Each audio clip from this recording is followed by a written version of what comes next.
Okay, we'll get underway. Right, start the new Mishnah and the new Gemara. I don't know, my internet connection is unstable. Okay, I want to not go into a long introduction, okay? But as we pick up on various aspects, we'll touch on them in more detail. If you're using ArtScroll, I strongly suggest that you read through the introduction that ArtScroll provides, and especially look at the diagram, that the picture of the layout of residential areas in Mishnaic times that appears before the introduction to chapter 1. Okay? All right.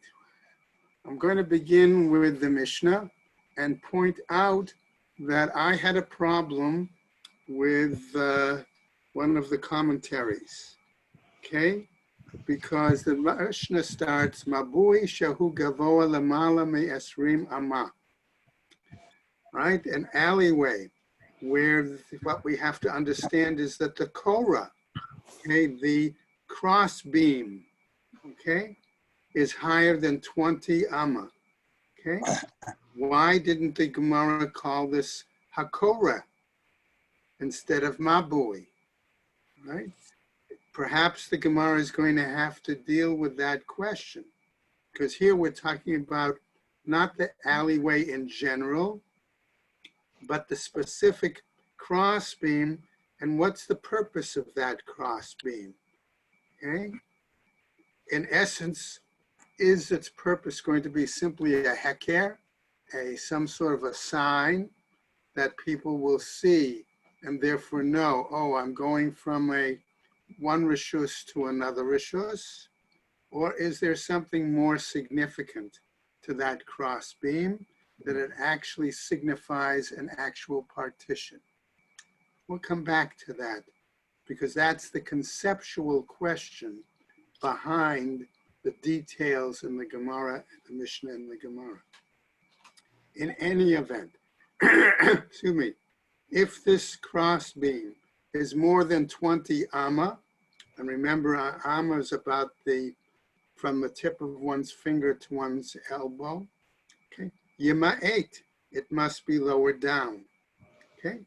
Rabbi Yehuda Omer, says Rabbi Yehuda, eino tzarich, that it's not necessary to lower it. We'll see shortly that the Gemara is going to want to see what is the machloket between Tanakama and Rabbi Yehuda. Okay. Second part, v'harachav, the width of that entrance way to the into the alleyway. So now I can understand, if that's the case, why they call it hamabui, talking about aspects of the alleyway. First, we talk about the height, okay, where the beam is. Now we're talking about the width of the whole entrance area, okay? Me eser amot, if it's wider than eser amot, than 10 amos, yima'et, says Tanakama. It has to be lowered, okay? It has to be made smaller, right? Well, how do we do that? Okay, well, one way would be to put a lechi on it, a sideboard, a side beam, okay? What's the problem? Is this an entranceway, or is this simply a breach in the wall? Ve'im yesh lo tzurat hapetach, says the Mishnah, and if it has a doorway, two lentils, two door mezuzot, and a lentil across, okay? Afal pi shahu rachav me eser amot, even though the entranceway to the alley may then be wider than 10 amos, ein sarich lema'et. We do not have to limit it. Why? Because then we recognize it as a doorway and not as a breach in the wall, right, or in the area. Gemara, Tanan Hata. It was taught there. Namely, we're dealing there with a Mishnah in Sukkah that says to us, Sukkah shehi gavoha lemala me esrim ama. If the top of the sukkah where we have the schach, okay, and is taller than the 20 amma, psula, says that Mishnah. It is invalid. Rabbi Yehuda machshir. And Rabbi Yehuda, however, permits it. So Gemara now continues. Ma'ishna gabe sukkah detane psula. So what is so unique or different in regards to the sukkah that in that case we teach that above 20 amma it is invalid? V'gabi mabui detane takanta. Whereas in regards to the alleyway, we say there's a remedy. Okay. Perhaps the Gemara is going to tell us sukkah deoraita, because sukkah is a Torah mandated practice. Tani psula. It was taught, therefore, that it was would be rendered invalid. Mabui de Rabbanan, since the whole issue of transfer from one reshut to another is doraita, really, but the requirement to put something there to designate it, okay, a heker or a partition, is rabbinical, tani tekanta. Therefore, we teach it with a remedy. Gemara is going to continue now, okay, and phrase this discussion differently. V'ibayat ema. And if you want, I might say the following. Doraita, nami tani tekanta.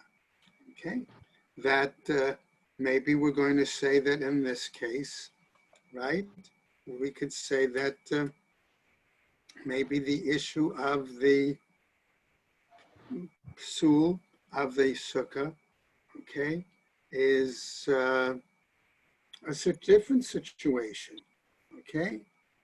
That therefore also, even though it was biblical, maybe the Tana will say that there's a remedy, okay? Even though it's Torah. Ela sukkah de nafishin mile, whereas the sukkah that has many aspects to it, okay, the height, the schach, the walls, etc., psik v'tani psula. The Tana just simply decreed, it came down with a statement, okay, and taught it was going to be invalid.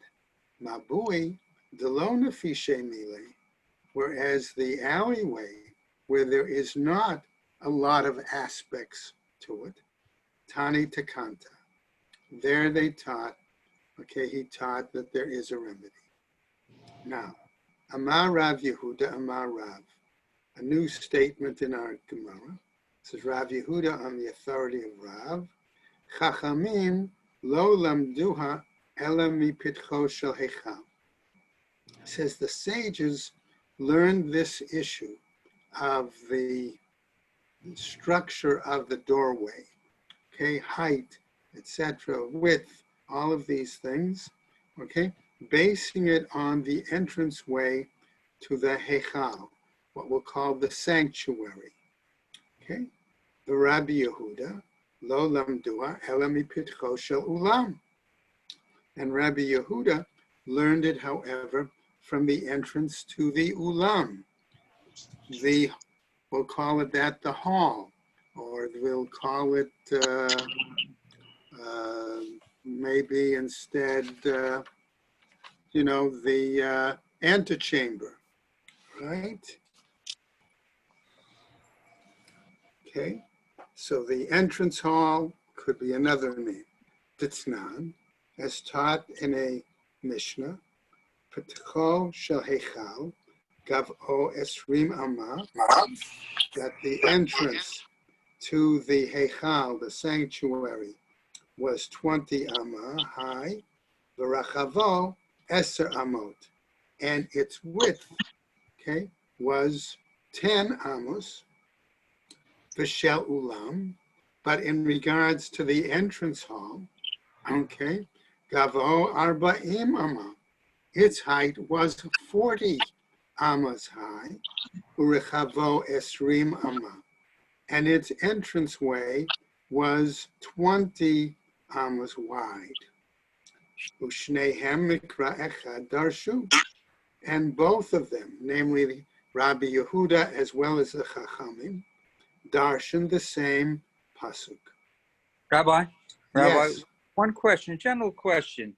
They talk here about the measurements and compared to the Heichal and to the Beis Hamikdash, but that came hundreds of years later after they got into Eretz Israel, and maybe 1,000 years later after they first started out. Weren't these laws of Eruv really applicable earlier? Weren't they explained in the Midbar by Moshe? So why would you compare a law which was earlier to something that came later? Okay, it's a good question. I'm not going to give you a complete answer now, because what I want you to us to understand, based on your question, is that you're sort of assuming that many of these laws for Eruvin were halacha l'Moshe Sinai. Okay. Right. However, that's going to be a question that the Gemara itself is going to have to ask. Okay. Okay? Okay. Because if you say that, and that's why I said I held back a little bit on an introduction. Yes. If we say in the Torah that it specifically says, for example, you should not move from your place. Right. Right? I don't have the pasuk handy immediately, but if that's the case, what then is your place? Do you mean did that mean in the time of the Torah you can't move out of your tent? Does that mean that you can't move out of the area in which your tribe was camped? Right. Does that mean that, remember, there were in the desert, there were 3 machanot, really, right? There was Machane Yisrael, Machane Leviah, and then the closer 3. Does that mean you can't move out of the particular camp that you were in, or the entire encampment?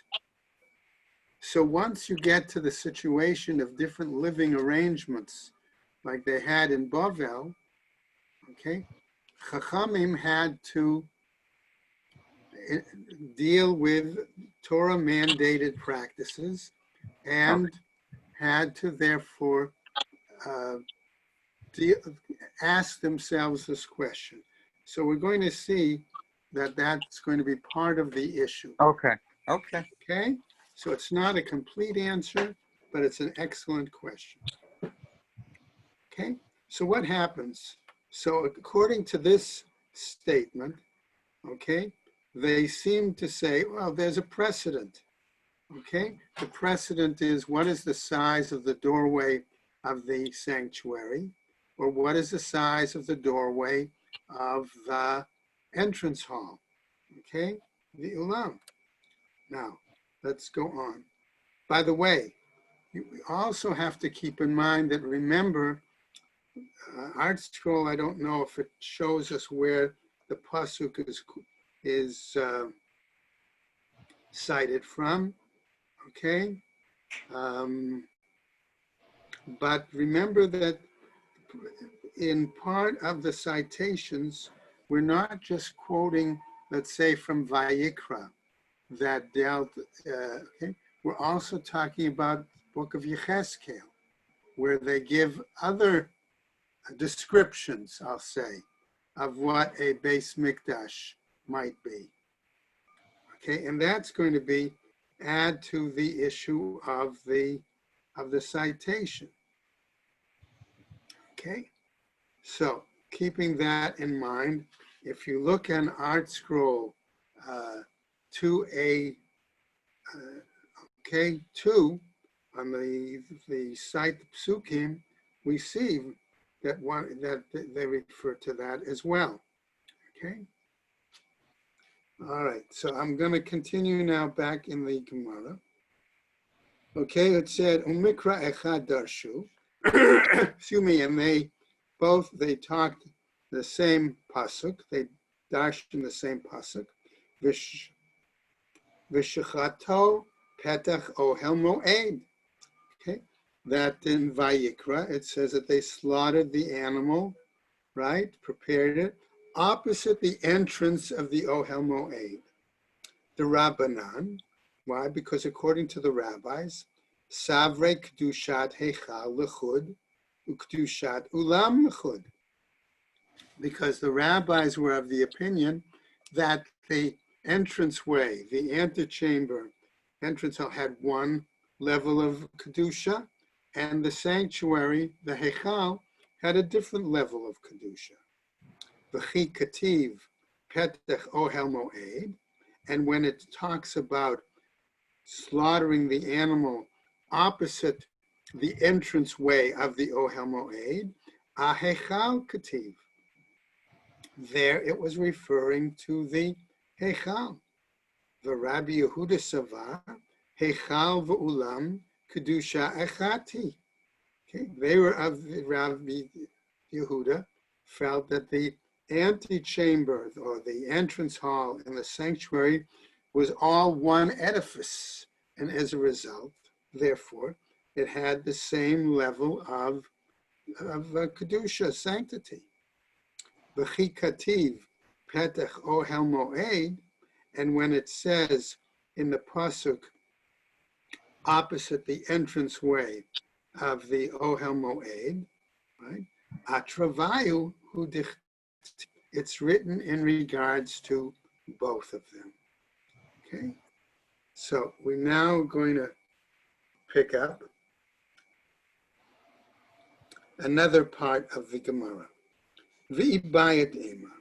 Okay, now another alternative way of understanding, says the Gemara, the positions here, okay, between Tanakama and Rabbi Yehuda, okay, is that when we're talking again about the Korah, the cross beam, I'm calling it, to be put in the entranceway of the Mabui, the Rabbi Yehuda, Nami Kedushat Ulam Lechud, Kedushat Heichal Lechud. Let's say that maybe Rabbi Yehuda does hold that the sanctuary and the entrance hall, okay, antechamber, each have separate sanctities. V'hacha, and here, in this alternative explanation, Hainu Tama de Rabbi Yehuda. And this is what's going to be Rabbi Yehuda's rationale when he gave his position that you don't have to lower the beam, right? The cross beam. Dichtiv. Why? Because he's going to cite now a pasuk from Yechezkel. Okay? And remember, we're aware of the fact that when the Bayis Sheni was built, there was adjustments, okay, that was made based on the book of Yechezkel that made it somewhat different, okay, the aspects of the Bayis Sheni from the Bayis Rishon. Okay? So, what does he do? The Gemara says he perhaps uses his rationale the following: El Petach Ulam Habayit, okay, citing the pasuk here from Yechezkel, right? So that would be the case, right? Whether it's the Ulam is the antechamber, Bayit could refer to the sanctuary, okay? Each of them has sanctity and therefore is opposite the entire edifice. The Rabbanan, and as far as the rabbis go, I havaktav al petach ulam kedika amart. Maybe they say, if it had simply been written in Yechezkel, the words opposite the ulam, then it would be like you say, Hashta tichtiv el petach ulam habayit. Okay, but since in Yecheskel the pasuk says that language, right? Habayit hapatuach leolam. Okay, there we're talking about the large building, the sanctuary, which is entered through the antechamber, through the entrance hall. V'hakativ hai, and so the Gemara says, but basically, what are you saying? What are we clarifying here, right? The Mishkan Kativ. There, perhaps, we're talking about entranceway to the Mishkan, okay, and not necessarily, okay, to the Beis Hamikdash itself. So continuing, Ashkechan Mishkan, the Ikre Mikdash, says the Gemara. We find, or I find, he says the Gemara, that there are times when the Mishkan is called Mikdash, Mikdash to Ikre Mishkan. And there are other times when the Beis Hamikdash is referred to as Mishkan. De'ilo temahachi, because if you don't say that's the case, Ha da'amar Rav Yehuda amar Shmuel, in a situation like this, where we have Rav Yehuda who said in the name of Shmuel, Shlamim sheshachtan kodim ptichat dlatot ha'hechal psulim, okay, that he's saying that those peace offerings, right, shlamim, that slaughtered before the opening, the daily opening of the gates of the Heichal are invalid, right? Shnei Amar, why? Because the pasuk says v'shachto petach ohel moed, because it says clearly, right? They shall slaughter it at the entranceway of the ohel moed, apparently the tabernacle. Bizman shepetuchin, namely at the time that they're open, right? V'lo bizman shehein ne'ulim, and not at the time when the gates are closed, right? Not when they're right. Vaha ki katav hahi, okay? But regarding what verse is that? The Mishkan kativ, that was written in terms of the Mishkan. El ashkachan mikdash de ikre Mishkan, u'Mishkan de ikre mikdash. And therefore, I find at times the Mikdash was called Mishkan, and other times the Mishkan was called Mikdash. So the Gemara now proceeds and tells us, Bishlema Mikdash de Ikre Mishkan. It's acceptable to say that at times the Beis HaMikdash, was called or considered by the same name, let's say, as the Mishkan. Why? Because we can cite another pasuk, V'natati et Mishkani b'tochachem, in Vayikra, right? Telling us that it will be Hashem's dwelling place, right? Ela Mishkan de'ikre Mikdash minalan. But at what point do we ever find that the Mishkan was called Mikdash? Asks the Gemara. If you're going to argue and try to cite a pasuk that says V'nasu hakehatim nosei hamikdash v'hikimu et hamishkan ad bo'am, okay, that the pasuk then says, right, that transporting the tabernacle in the desert, and the Kahites would travel the bearers of the Mikdash, and the other Levites would erect the tabernacle prior to their arrival. The Art Scrolls translation, right? Okay, going over to Amud Beis. Hahu ba'aron kativ. That was referring to the ark, right? To the holy ark. Elamehacha. Or maybe you want to try from the following pasuk. Va'asuli mikdash v'shachanti b'tocham. Okay, namely the pasuk that says, they make for me a mikdash, and I will dwell in their midst. Okay, maybe that verse is strong enough to say that the base mikdash, okay, the base of mikdash could be considered mishkan, right? Bein the Rabbanan, bein the Rabbi Yehuda. So the Gemara, however, proceeds and says, now, you want to argue that? However, there's another question.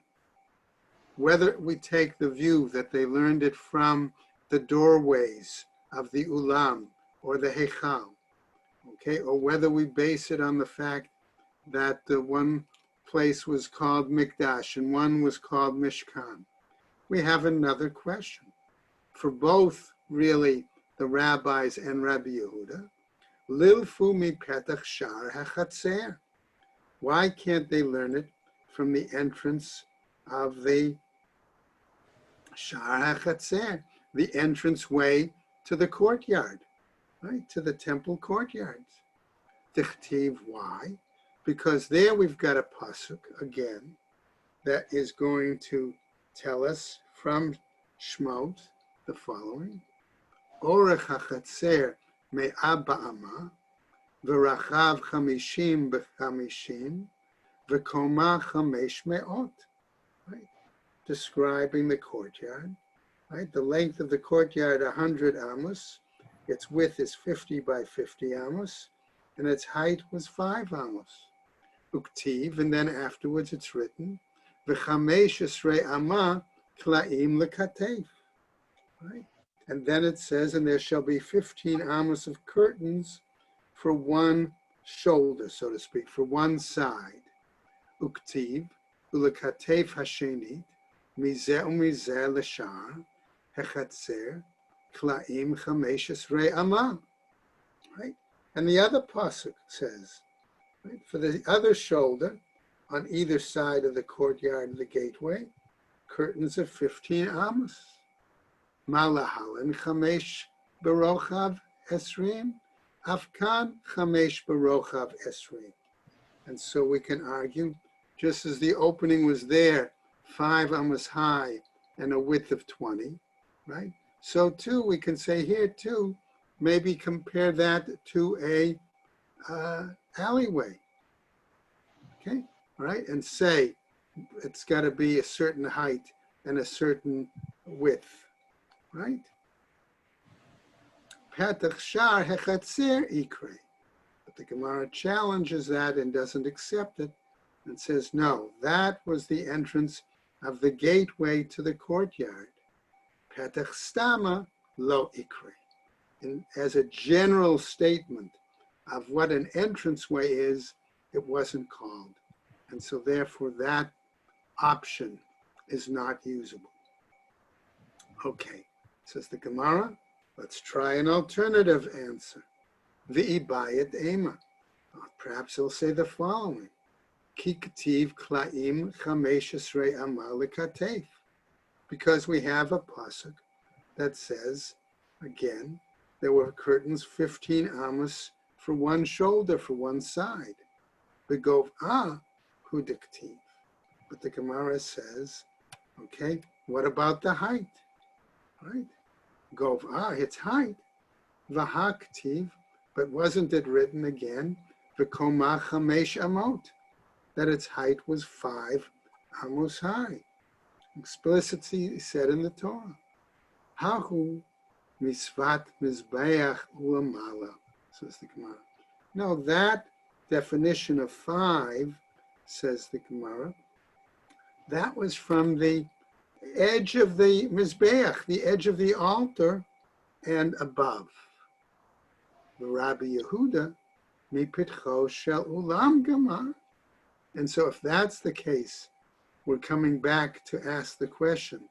So if you say from before in our discussion that Rabbi Yehuda initially, it was thought, based his definition of the entranceway on the example of the size of the doorway in the ulam.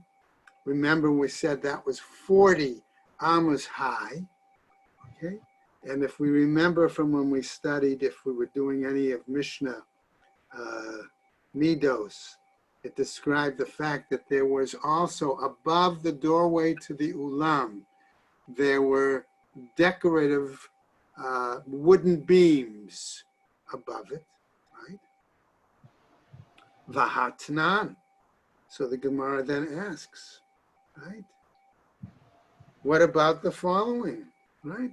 Mishnah that says as follows: Vaharachav, okay, and the width of the alleyway, me eser amot yema'et.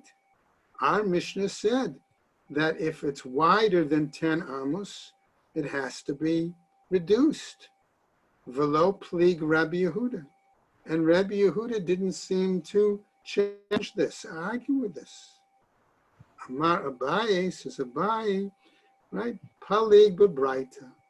No, he says, there is a braita, however, that where Rabbi Yehuda does argue with Tanakama, not just on the height issue, like we saw in our Mishnah, but also on the width issue, okay?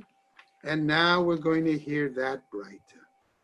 Tanya, says the braita, v'harachav me'asara amot yema'et. Tanakama says in the braita, if it's wider than 10 amos, one must reduce it, because then it's not considered a doorway. It's considered simply a breach in the wall. Okay? Rabbi Yehuda Omer, Eino tzarich lema'et.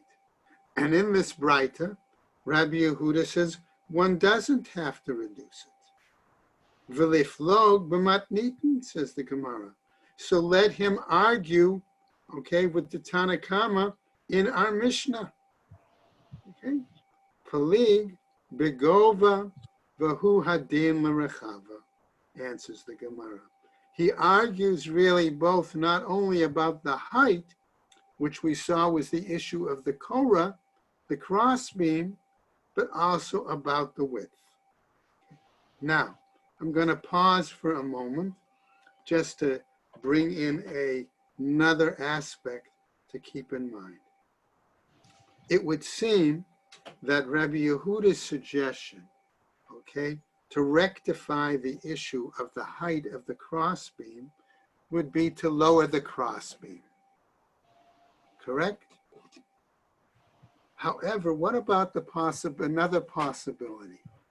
What happens if you raise the floor of the mabui? If you put, let's say, some sort of a threshold there.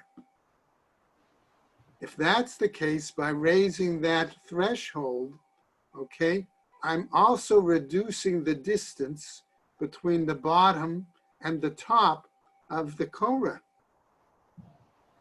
So is that going to be raised as a question also in terms of the issue of the Korah, of the cross beam and its purpose? Okay. May come back to that. But right now the Gemara is going to say as follows. Va'akate. Still, says the Gemara, Rabbi Yehuda mipitcho shel ulam gamar. Rabbi Yehuda still, however, seems to be learning his position from the entranceway, right, to the entrance hall, the ulam. Vahatanya. But aren't we taught elsewhere in another braita, mabui shehu gavoa me'esrim amma yema'et, that a alleyway that has a height where the Korah is more than 20 amos, it has to be reduced. The Rabbi Yehuda machshir ad me'ah ad arba'im v'chamishim amma. And in this braita, Rabbi Yehuda says that the entranceway of the mabui, where the beam is, could be even 40 amos tall, or even 50 amos tall, right? But Utani Bar Kapara, and Bar Kapara then adds in this Braita, Ad Me'ah, maybe even up to 100 amos tall. So Gemara responds, Bishlema le Bar Kapara Guzma. That's understandable. Bar Kapara is simply speaking with exaggeration, right? Ela le Rav Yehuda, Mai Guzma. But in regards to Rabbi Yehuda in the Braita, who says that maybe the Korah could be 40 or even 50 amos high off the floor of the Mabui, is that exaggeration? B'shlema, the Rabbi Yehuda, Arba'im. Fine, says the Gemara. We could understand where Rabbi Yehuda might suggest, 40. Why? Gamar mi pitcho shel olam. Because we've said that he's learned his position based on the entranceway of the entrance hall, the ulam, which we know we have psukim that say it was 40 amos tall. Elechamishim, but 50 minale. On what basis do we say this? Amar Rav Chisda, says Rav Chisda, Hamatnita ateite lerav. It was this particular Mishnah then that misled Rav. The Tanya, because we have the following Mishnah, Braita, that says, Mabui shehu gavoa mi esrim amma, a alleyway that has an entrance with its koreh more than 20 amos above, yoter mi pitcho shel heichal, above that of the heichal, the sanctuary, yema'et, should be reduced. Hu savar midarabanan, right? He's of the opinion, namely Rav is of the opinion, like the rabbis, mi pitcho shel heichal gamrei, that we're learning this from the entrance of the sanctuary.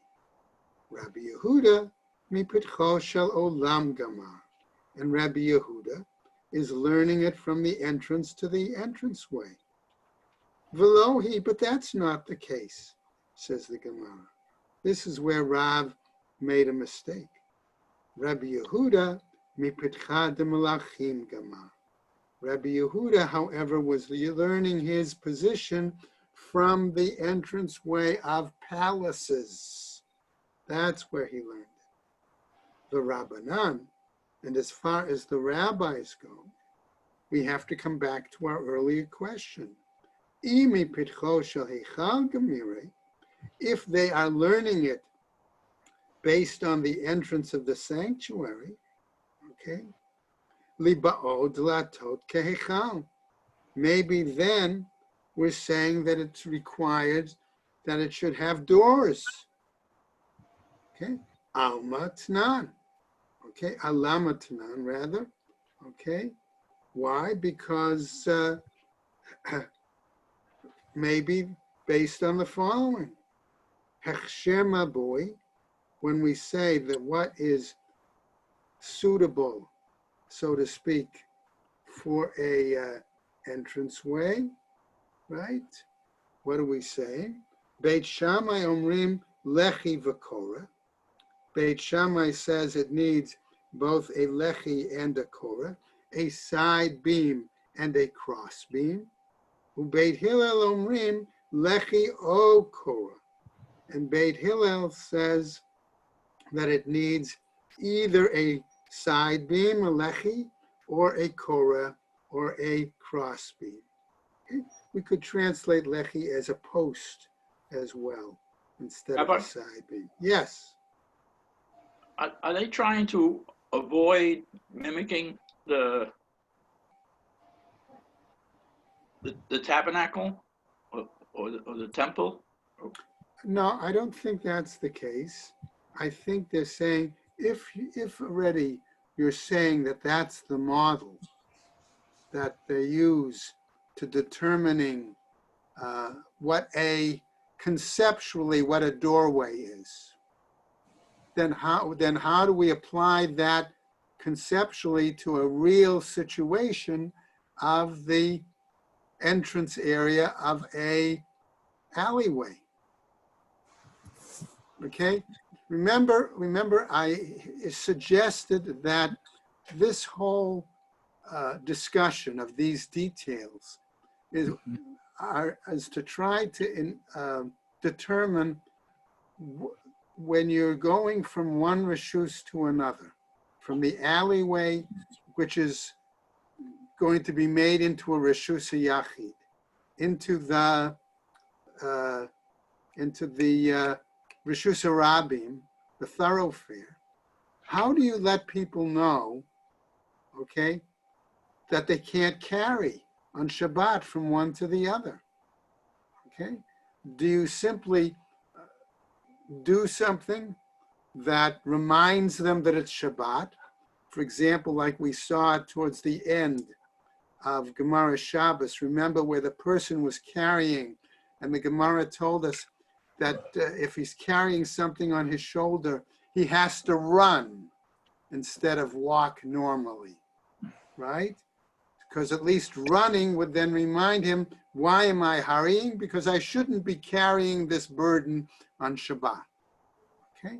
So is it simply a heker, a reminder?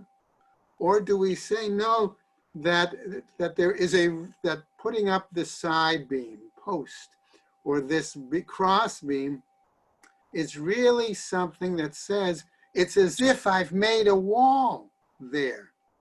And if I've got a alleyway, a mabui that is a mabui satuma, a closed in on three sides, then by simply adding a fourth wall, I've now created a reshus yachid. Okay, you with me, Ted? I'm with you on what you're saying, but what we're reading is all coming back to looking at the sanctuary or looking back at the Mishkan. Right. Why? Why do they? Because what other model can they look to describe what a doorway or an entranceway is, right? They just rejected saying, I'm going to use the model of the gate to the temple precinct, right? They just rejected that model. Okay? So either they can go back to the model of the Beis HaMikdash. Well, okay, so my question, did they reject it because it's going to be too much like?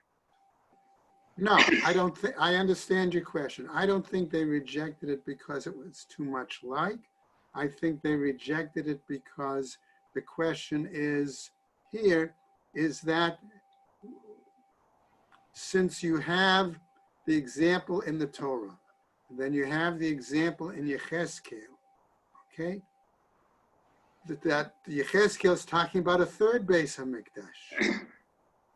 What then is going to be the model that we can use to define what is a entranceway? That's why in our Mishnah initially, the Mishnah said if it has a tzuras hapetach, if it has an actual doorway, right? And what's a doorway? It's got two side beams, two side posts, and a cross beam. That's clearly a doorway. Okay, you're not going to have any question about that. Right? And not only that, whether you say it's to make up a partition or whether you say it's simply a reminder, people are going to see it. Okay, we're going to get to that issue, okay, because we might argue, hey, if it's certain height, when people are walking in the alleyway, they're not going to see this item if it's more than 20 amos high. Okay? All right. So good questions. Okay? So coming back then as we'll try to finish it shortly. Okay? What happens? So they ask the question. So maybe we should say that to define what the doorway is besides a side beam, what we call mezuzah for a doorway, besides a lintel, right? Which would be the cross beam, the korah. Maybe it has to have actual doors. The temple, whether we talk about the ulam or the heichal, remember both of them had doors. Okay? So le'baye dlatot keheichal. Alama, why? On what basis? Tanan, because we taught, as we say, here in this case, hechshem abui beit shammai, excuse me, the validation of an alleyway according to Beit Shammai, omrim lechi v'korah. We say it has to have both a side post and a crossbeam. Beit Hillel omrim lechi o korah. Okay, and Beit Hillel said it needs only, I'll say, a side beam, a side post, or a crossbeam. Dlatot heichal letzniut, and the doorway, the doors to enter the sanctuary was really only a matter of privacy. Ba'alma hu da'avidan. Okay, so therefore what happens? Okay, and that's why in general they were made. Elame'ata, but from here, okay, if that's the case, right? Lo tahane le tzurat hapetach. Okay, so why then do we say that if that's the case, then a tzuras hapesach, which our Mishnah says seems acceptable, what the value does it have? Daha heichal tzurat hapecha havyalo, right? Right, because we can say that the heichal, the entrance to the sanctuary, did have a, I'll call it a formal doorway, afilu hachi eser amot hu derema. But even then, it was still only a width of 10 amos, right? Alama. So here we come back then. Okay, Tnan. Therefore, says the Gemara, why do we learn then in our Mishnah, im yesh lo tzurat hapetach, that if it has a tzuras hapetach, okay, afal pi shirachav me eser amot, even though it's wider than 10 amos, eino tzarich lema'et, that we don't have to reduce it. Gemara then has to answer, midi hu ta'ama elel. Is this reasoning then only according to the view of Rav? Okay. Ha matne la Rav Yehuda l'chia bar Rav kame de Rav, because we have an incident where this Mishnah was being taught by Rav Yehuda to Chia, the son of Rav, in front of Rav, eino tzarich lema'et. And he said, Rav Yehuda, one doesn't have to reduce it. Va'amar le, and Rav said to Rav Yehuda, et neye, I want you to teach it to him, tzrich lema'et, that one does have to reduce it. Okay? So what happens will just tiny bit, elame'ata. But if that's so, okay, the Gemara is going to ask, okay, lo tahane le amar Torah, da ha hechal amar tu lahavyale. So then we're going to get tomorrow into the question, well, what about this fancy cornice, this decorative doorway that was above, okay, the entranceway, that therefore, because that was 40 amos high, does that have any influence on it? That's what we're going to see tomorrow, and we'll continue there on Gimel Amud Aleph then. Okay? Any other questions? Good questions today. Thank you. All right. Yes, thank you. Okie doke. Everybody take care and stay well. Thank you. Namatem.